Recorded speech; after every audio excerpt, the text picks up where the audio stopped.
Hi, welcome back. I want to talk about excellence, not perfection, as the way to Bama Lama leadership.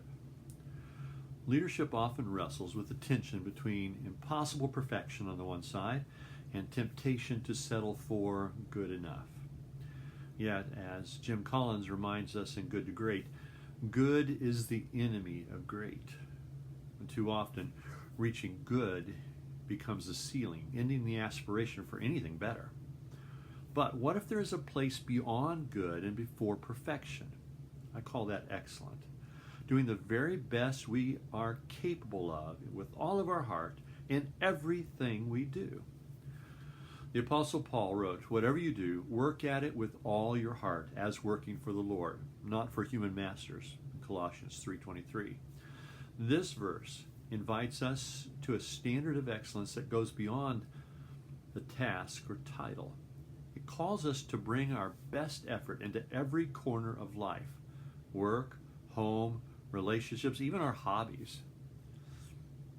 One of the biggest barriers to challenge, or rather to excellence, is overcommitment. Many of us take on too much, driven by others' expectations or our own inability to say no.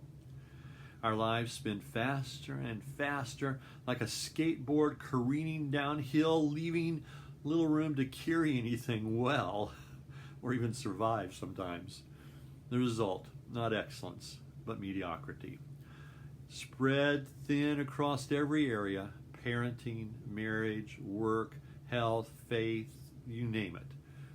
To lead and to live well, we have to slow down.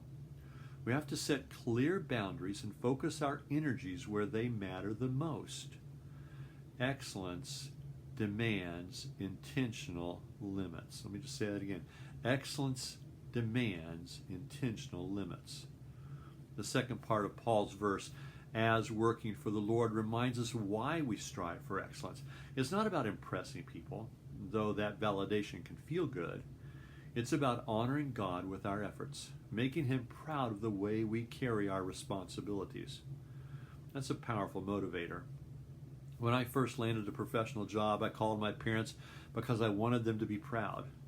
And when I share recognition with my wife, her pride validates me. But even when no one else notices, doing my best builds my own sense of worth. Cutting corners chips away at that worth.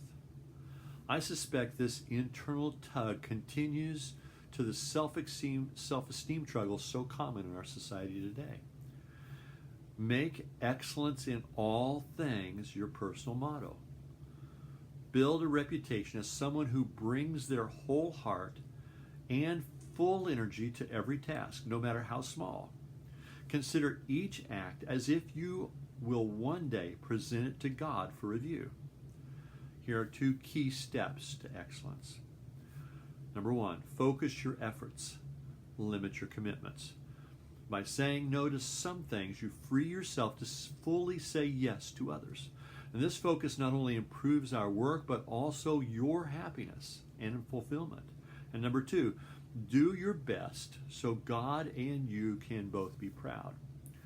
Your reputation grows quietly through consistent faithfulness.